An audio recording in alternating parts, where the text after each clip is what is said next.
నమస్తే మిత్రులారా, నేను మీ శ్రీనివాస్ చౌహాన్ అడ్వకేట్. మిత్రులారా, వివాహం అయిన ఎన్ని రోజుల తర్వాత విడాకుల కేసు చట్టబద్ధంగా వేయడానికి అవకాశం ఉంటుంది?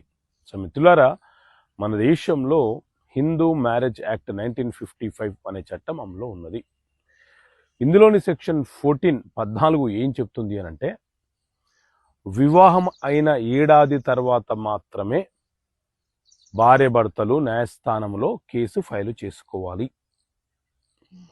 ఏడాదిలోపు విడాకులు కోరుతూ కేసు ఫైలు చేస్తే న్యాయస్థానము ఆ కేసును విచారణకు స్వీకరించడానికి అవకాశం ఉండదు.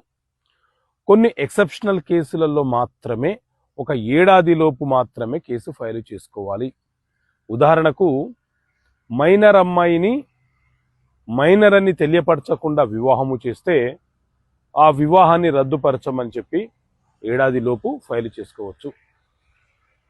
అలాగే మ్యారేజ్ అయిన రోజు నాటికి అమ్మాయి గర్భావతి అని తెలిస్తే విడాకులు కోరుతూ సంవత్సరంలోపే కేసు ఫైలు చేయవచ్చు.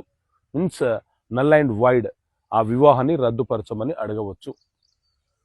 సో ఇలా కొన్ని కండిషనల్ కేసులలో మాత్రమే ఏడాదిలోపు కేసు ఫైల్ చేయడానికి అవకాశం ఉంటుంది. అలా కాకుండా సాధారణంగా అయితే వివాహమైన ఏడాది తర్వాత కేసు ఫైల్ చేయాలి.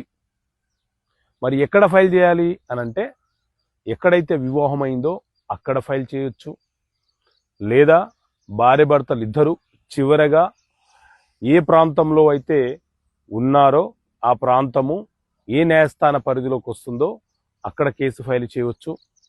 మీ పర్మనెంట్ రెసిడెన్స్ ఎక్కడైతే ఉంటుందో అక్కడ కూడా విడాకులు కోరుతూ న్యాయస్థానంలో కేసు ఫైల్ చేయడానికి అవకాశం ఉంటుంది. ఓకే మిత్రులారా, థ్యాంక్ యూ. జై హింద్.